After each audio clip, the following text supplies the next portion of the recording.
Good morning. We're here at Chew Valley again. This time I thought I'd come in the early morning, not terribly early, about 7 o'clock. It is a beautiful day and I thought I'd give it a shot because I've been told that the morning is the time to come. It's when they're really active at the moment, so I'm going to set up and see if I can catch anything. Chew Valley Lake, for those who perhaps don't know, is probably about 20 minutes drive from the city of Bath. It's a man-made reservoir. It's managed by a local water authority, and it's very affordable fishing here. It's about 20 quid a day, which when you consider sort of a lot of other trout waters, and this is heavily stocked, it's a proper fishery, it's actually really good value. I mean, I haven't fished anywhere else myself because I haven't been fishing that long, but I've looked at other places and the prices in those are considerably more expensive. I mean, they might be smaller with more sort of specialist large specimens, but there's a good size and range of fish here, so I'm hoping that we'll see some of them today. So I'll show you how I tie my dropper knots, because my dropper knots are a little bit different perhaps to what you might ordinarily do, and I found this knot on the internet because I thought it was really interesting. Because normally with droppers you've got two lengths and you've got to pull them all the way through. What I do is I take about 3 feet, I do a loop like this, so just a straight loop, then I turn it over and I bring it up, over, up, over, up, over. That's about 3 times, and I pull the loop end through and then tighten it up a bit. Oops, I'll do that again because it's come undone, because I'm trying to do it for you rather than the way I'd normally do it. Up, over, up, over, up, over, and you pull it through like that. I hold the loop in my teeth because it's a bit easier. So then when you pull it, you've got this kind of shape like this. Let's give it a lick. So now I pull the edges through, tighten it up, pull it through, tighten it up, pull it through till it's quite small, and then just like that, and then you've got this loop that you can tie the dropper on, and it means that I don't have to use that. I can just leave it on there, and if I want to tie a dropper on I can, if I don't, and you can prepare leaders and leave them wrapped on a piece of foam or something like that. So then I go another 3 feet or so this way. I think I've got quite a long leader here. Let's see, let's go another 3 feet or so this way and do another one. So that's a loop like that. Bring the edge over, over, over, then pull through like that. Bring it a bit tighter. Give it a lick. It's important to keep a little loop so that you can bring the extra stuff through. Keep going, a bit more, and tie like that. So there we go, that's the second dropper. So I can just tie, and I'm going to use a 10-pound breaking strain on this because it's a bit stiffer and will go sort of at more of a right angle. So I've got my 10-pound airflow here, and it's just a normal, I just use this again, a normal straightforward like hook loop. I guess it's a blood knot, isn't it? I always used to call it, when I was a kid, it used to be called a Dummkopf knot. 3, 4, 5, 6 turns or so. Put it through the loop. Hope you can see this and the light's good enough. Bring it in, tighten it up. There we go.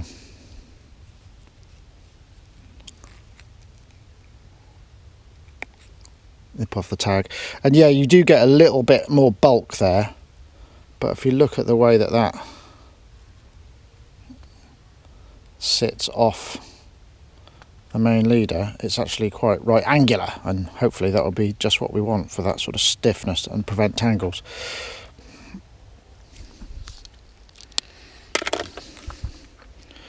Do me other one. I'm trying to get it because I'm pointing into the sunlight. Forgot to bring my sunglasses today, and I think I'm going to get a bit blinded. So there we go. So now I've got my second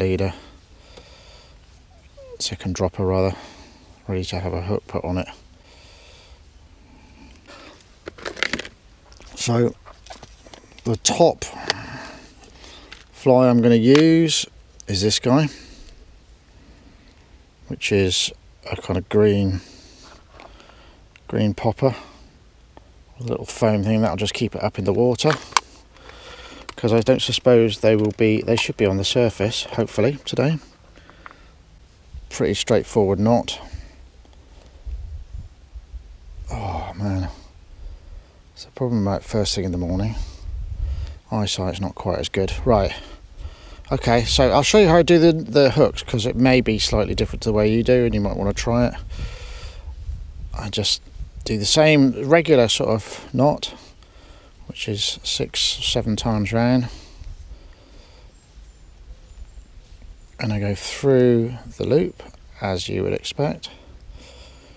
Just give it a bit of a lick, but rather than pull it, what I tend to do is I use my nail and I pack the knot like this, and what that does is prevents any sort of kinks or tails in this bit, especially on fluorocarbon. You can get those little twisty bits, so I just do it that way rather than pull it through, because whenever I do that I always seem to end up with kinks in it. So on the droppers I'm going to use nymph, so that one looks a bit knackered. Let's go for a red dial back, because that worked really well last time. That's on the top dropper. Again, remember this is £10 I'm using, because I want to have that sort of stiffness.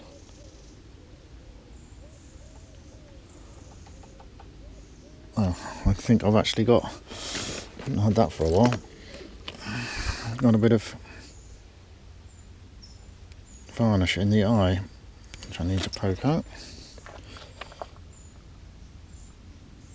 Okay, so we're in. So I'm looking for, I think I'm going to go a bit shorter, so around about 4 or 5 inches maybe, something like that, 4 or 5 inches.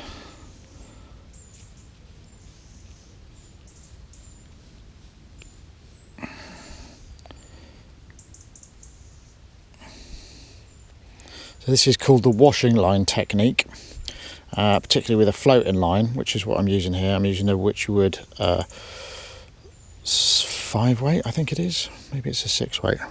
So the idea with a washing line is effectively you have, at this end you've got the floating line, and at this end you've got your point fly, which is, and your two flies sort of dangle in the water between those 2 points, hence the term washing line. I don't know if you can see that against the glare, but that's the washing line concept. So the 2 droppers, there we go. I'm just going to put some mud on this, which is Orvis, and this is if you've not come across this before, perhaps you're brand new to fishing, what this does is it degreases the line and helps break the surface tension. Monofilament, more traditionally you'd use it for, but with it's also worth doing with fluorocarbon, and you just kind of coat the line in it and it helps it sink. I've put a little bit too much on there and it's probably going to show up. So what that will do is help the line sink between the 2 floating points. See if I can get that stuff off. And you can buy it from most tackle shops, it's not anything special. But if you've not done it before, I've got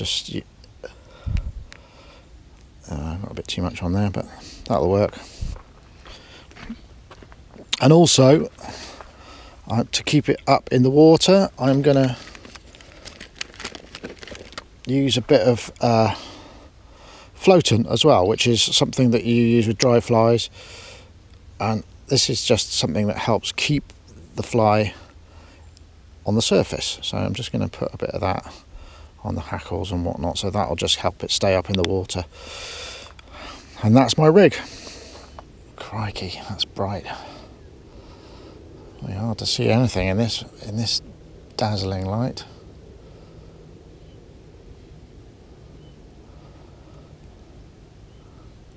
Literally no action at all on the lake. Maybe it's too bright already. That would be a bit disappointing because I got up bloody early for this.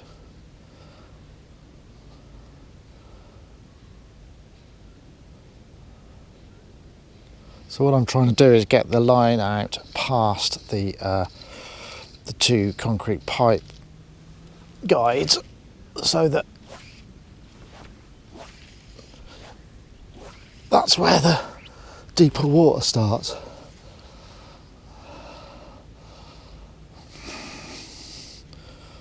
Wow, I need some sunglasses, that's for sure. Rookie mistake.